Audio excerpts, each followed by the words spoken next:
क्या आज भी ये करेंगे लाफ्टर की धुआंधार बल्लेबाजी? Please welcome. हमारे देश में कई तरह के प्रोफेशन है। डॉक्टर है, वकील है, पुलिस है, लेकिन सबसे अच्छा प्रोफेशन है वकील का। हमारे देश में दो ही तरह के वकील सफल होते हैं। एक वो जो कानून को जानते हैं और दूसरे वो जो जज को जानते हैं। दो ही तरह के वकील सफल होते हैं और कोई वकील सफल नहीं होता। मेरा एक दोस्त वकील है। एक दिन वकील साहब की पत्नी ने वकील साहब से कहा, अपने घर में न टीवी है, न फ्रिज है, न एसी है, न वॉशिंग मशीन है, समझ में नहीं आता अपना घर कब बसेगा। वकील साहब बोले, भगवान सब्र कर, आज ही एक तलाक का केस आया है, जो ही उसका घर उजड़ेगा अपना घर बसेगा। एक वकील ने अपने क्लाइंट से कहा, तुमने केवल 500 रुपए के लिए मर्डर कर दिया, मेरी फीस 5000 रुपए है, कैसे भरोगे? मैं तुम्हारा केस नहीं लड़ सकता।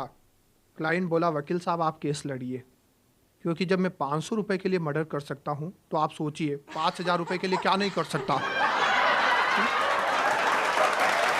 एक वकील साहब अपने बच्चे को टिप्स दे रहे थे, देखो बेटे, 6 महीने पहले मेरे पास एक लड़की का केस आया, उसने आरोप लगाया कि एक लड़के ने उसका दिल तोड़ दिया। मैंने उसे 5 लाख रुपए मुआवजे के दिलवाए। कितने? 5 लाख रुपए।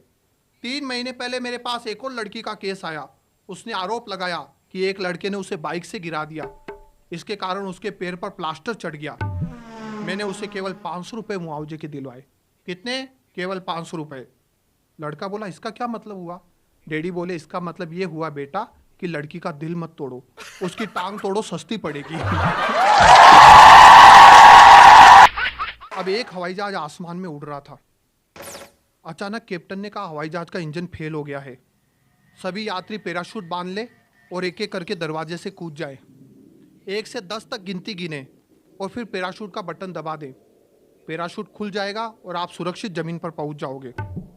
यात्रियों में से एक आदमी ने कहा, एक बार फिर से समझाओ। कैप्टन ने कहा, तुम केवल 3 तक ही गिनना,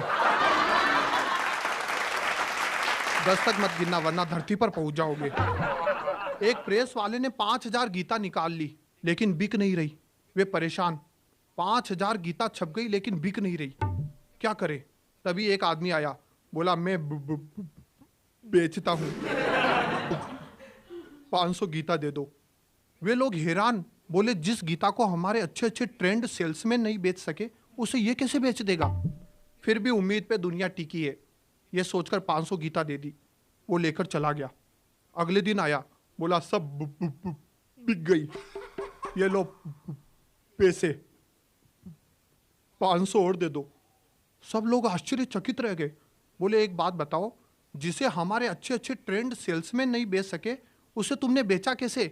वो बोला, कुछ नहीं, मैं एक घर में गया, घंटी बजाई और बोला, ये गीता है, खरीद रहे हो या पढ़कर सुनाऊं?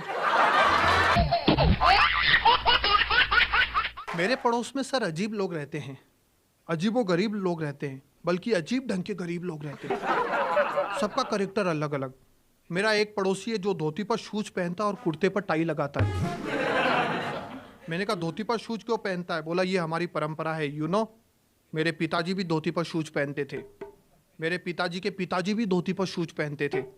मैंने कहा, कुर्ते पर टाई क्यों लगाता है? बोला, ये हमारी परंपरा है, यू नो, मेरे पिताजी भी कुर्ते पर टाई लगाते थे, मेरे पिताजी के पिताजी भी कुर्ते पर टाई लगाते थे। मैंने कहा, अच्छा अब एक बात बता, तूने आज तक शादी क्यों नहीं की?